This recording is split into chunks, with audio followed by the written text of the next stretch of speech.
کہ من لم یکن لہو بدایۃ محرقہ لم تکن لہو نہایۃ مشرقہ، لکھ لینا چاہیے اپنی کتابوں پر، بار بار دیکھتے رہیں ان حضرات کی یہ نصیحتیں کہ جس کی ابتدا اپنے آپ کو نہیں جلانا ہے تو اس کا مستقبل بھی روشن نصیب نہیں ہوتا ہے۔ یعنی ابتدا ہی سے آدمی کوئی اپنے آپ کو گھلاتا ہے، مٹاتا ہے، محنت کرتا ہے تو پھر اللہ اس کا مستقبل بھی بناتے ہیں۔ اب ہم لوگ سوچتے بھی ابھی طالب علمی کا زمانہ ہے اور گناہ کر لو، فون دیکھ لو، دوستیاں کر لو، آوارہ ٹائم بتا لو۔ جتنی محنت آپ کے اساتذہ، والدین، انتظامیہ تعلیم و تربیت کی کرنے کی کوشش کرتے ہیں، اتنی ہی خراب حالت سامنے نظر آتی ہے۔ تو کیا امید لگائی جائے گی کہ آگے یہی قوم کو سنبھالیں گے، علم کی حفاظت کریں گے؟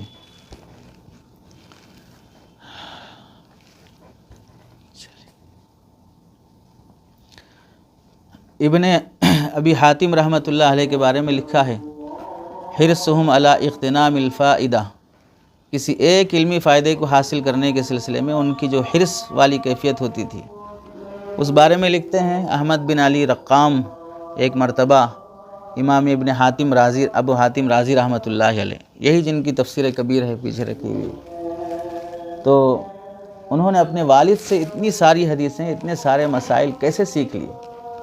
یعنی امام رازی اپنے والد سے اتنے سارے حدیثیں، اتنی ساری باتیں کیسے سیکھ لیے؟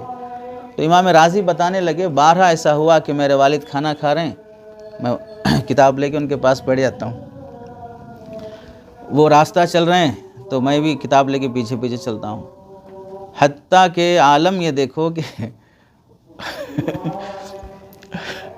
والد بیت الخلاء میں بیٹھے ہیں، بچے کو بول رہے باہر سے زور سے پڑھتے رہو، تم وہاں بیٹھ کے سن رہے۔ کیسے کی ہوگی ان لوگوں نے؟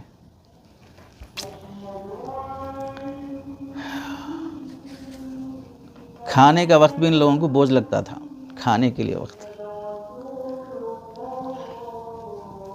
اور یہ جو نظام رہا ان کا، وفات تک یہی عالم رہا کہ باپ سے جو ٹائم ملا وہ ٹائم پہ پڑھ لیتے تھے۔ خود ابن ابی حاتم نے عقبہ بن عبد الغافر ازدی کے تذکرے میں لکھا ہے کہ میں نے اپنے والد سے نزا کی حالت میں عقبہ بن عبد الغافر کے بارے میں دریافت کیا کہ کیا انہیں صحبت کا شرف حاصل ہے؟ سند میں ایک درجہ رہتا کہ راوی اپنی مروی عنہ سے ملاقات کیا کہ نہیں کیا، فلاں سے اس کا لقاء ثابت ہے کہ نہیں ہے؟ تو انہوں نے فرمایا نہیں ہے، مسکین کے قول کے مطابق وہ صحابی نہیں ہے۔ تو رسول اللہ صلی اللہ علیہ وسلم سے صحابیت کا درجہ انہیں حاصل ہے یا نہیں ہے، یہ سوال کر رہے، یہ تابعی ہیں یا صحابی ہیں؟ یہ کب پوچھ رہے ہیں معلوم؟ جب باپ نزا کی حالت میں ہے۔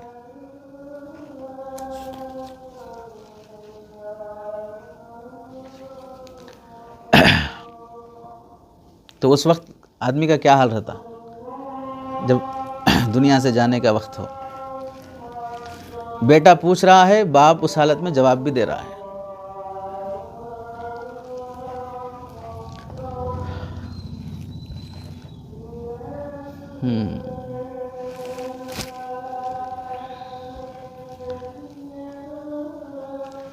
اگر ان لوگوں کی زندگی میں کوئی وقت ہوتا کہ بھئی اس وقت چھوڑو، اب کیا پوچھیں، تو آخر تو نزا کا وقت ہی ہوتا نا آدمی کے لیے۔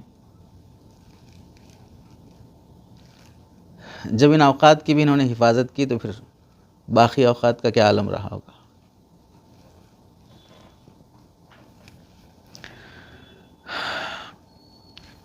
ایسے ہی ابو ہلال عسکری اور امام ابقری خلیل بن حامد رحمۃ اللہ علیہ دونوں کے بارے میں لکھا ہے، یہ بولا کرتے تھے کہ ہم پر سب سے زیادہ بھاری لمحہ جو گزرتا ہے وہ ہے ہمارے کھانا کھانے کا وقت۔ کاش اللہ انسان کو غذا کا نظام ہی نہ رکھا ہوتا تاکہ وہ وقت بھی علم میں لگایا جائے۔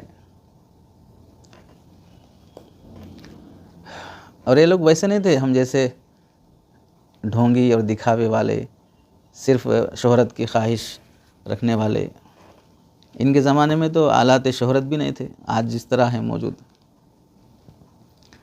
ان کے ہر حرف میں اخلاص ہوتا تھا، ہر بول میں خلوص ہوتا تھا۔ ایسے ہی فقی داؤد طائی رحمۃ اللہ علیہ گزرے ہیں، بڑے عابد و زاہد۔ ایک مرتبہ ان کی دائیہ نے ان سے کہا کہ آپ کو روٹی کھانے کی خواہش نہیں ہوتی؟ تو انہوں نے کہا کہ روٹی چبانے اور چورا بھگو کر پینے میں 25 آیتوں کی تلاوت میں فرق پڑتا ہے۔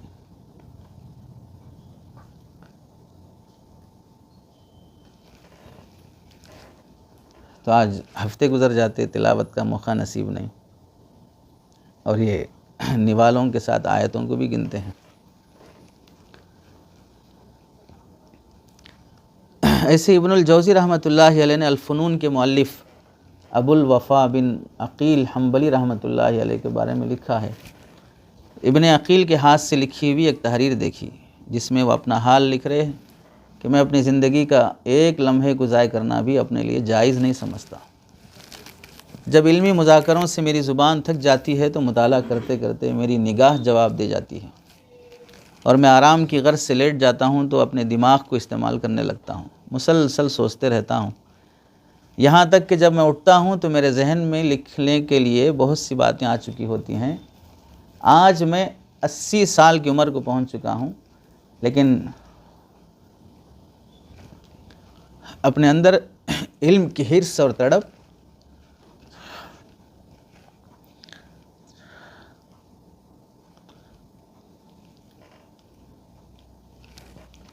چوبیس سال کی عمر کے جوان کی طرح ہے، 80 سال کی عمر میں۔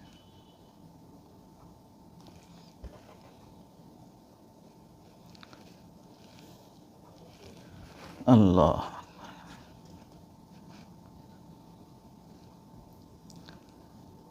انہی کے بارے میں ہے کہ حافظ ابن رجب نے انہی ابن عقیل کے بارے میں لکھا ہے الفنون سے کہ میں پوری کوشش کرتا ہوں کہ کھانے میں کم سے کم وقت لگے، اس لیے روٹی کھانے کے بجائے چورا پھانک کر اسے پانی سے نگل لیتا ہوں۔ وجہ کیا ہے کہ روٹی چبانے میں وقت زیادہ لگتا ہے، چورا پھانکنے میں مطالعے کے لیے یا کوئی نیا علمی فائدہ لکھنے کے لیے کافی وقت بچ جاتا ہے۔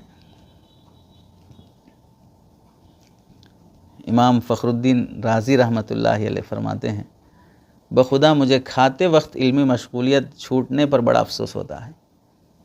یعنی کھاتے وقت جو مصروفیت پڑھنے کی چھوٹ جاتی ہے اس پر بھی افسوس ہو رہا، کیونکہ وقت بڑی قیمتی چیز ہے، اسے کھانے میں ضائع نہیں کرنا چاہیے۔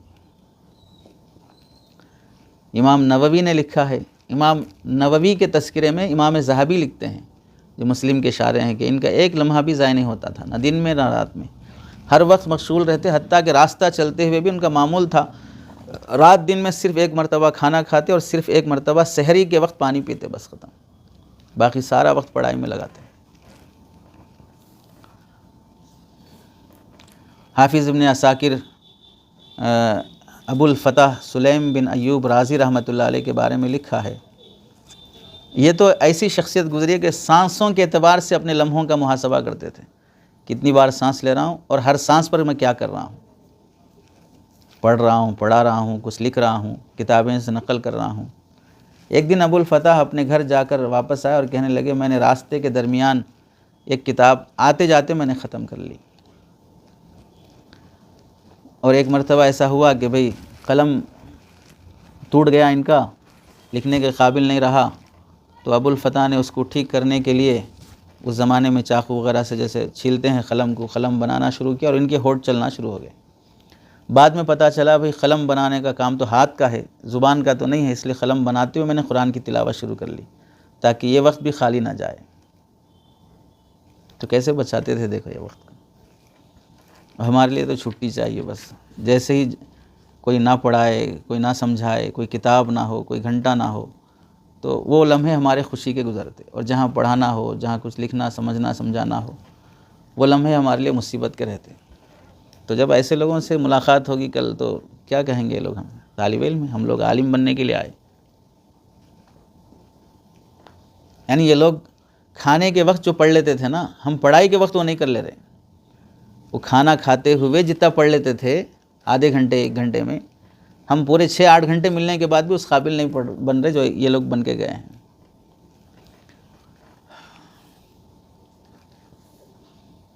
عبداللہ ابن مبارک رحمۃ اللہ علیہ مشہور عالم دین ہیں، محدث ہیں۔ ابن ابی العوام نے اپنی سند سے امام احمد سے نقل کیا ہے کہ عبداللہ ابن مبارک بیت اللہ کا طواف کر رہے تھے اور طواف کے درمیان کہہ رہے تھے فلان قوی فلان ضعیف۔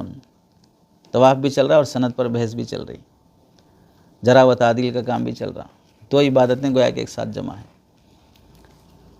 علامہ سخاوی نے اپنے استاذ حافظ ابن حجر رحمۃ اللہ علیہ کے بارے میں لکھا ہے، عشاء کے بعد یا کسی اور وقت لوگوں کے ساتھ مذاکرے کے لیے بیٹھتے، آستین کے اندر ایک تسبیح لے لیتے جو کسی کو نظر نہیں آتی، برابر اس کو پڑھتے رہتے اور ذکر کرتے رہتے۔ کبھی ایسا بھی ہوتا کہ وہ تسبیح ان کی آستین سے گر پڑتی، طبیعت پر اس کا اثر پڑتا اور نہیں چاہتے کہ لوگوں کو اس کا علم ہو۔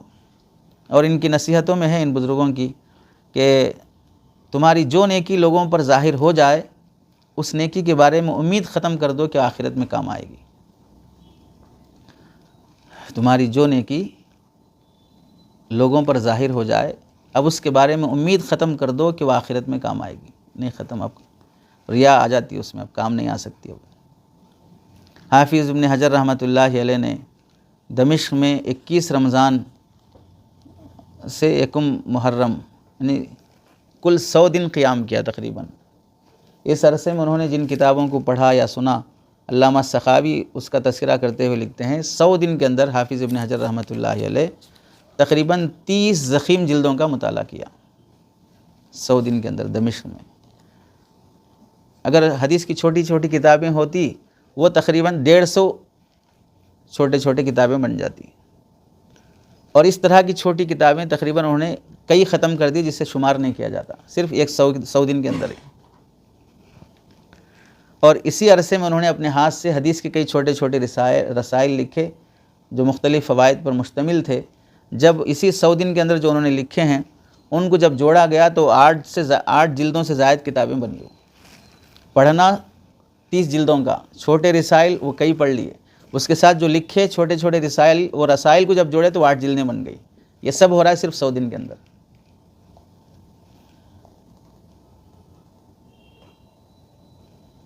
کیسے کیا ہوں گے دیکھیں۔ یہ سب ہوا ہے وقت کی حفاظت سے، کہ کوئی لمحہ کوئی وقت ضائع نہ ہونے پائے، تو اللہ تعالیٰ نے اتنے بڑے بڑے کام ان سے لیے۔ آج بخاری سمجھنا ہو، فلاں کتاب سمجھنا ہو، سب جگہ پر ان حضرات کی جوتیوں کے صدقے کے بغیر کچھ آدمی علم حاصل نہیں کر سکتا۔ یہ تذکرے اسی واسطے ہیں کہ بھئی ہمیں اپنے علم کی قدر ہونی چاہیے، اپنے وقت کی قدر ہونی چاہیے۔ اللہ عمل کی توفیق نصیب فرمائے۔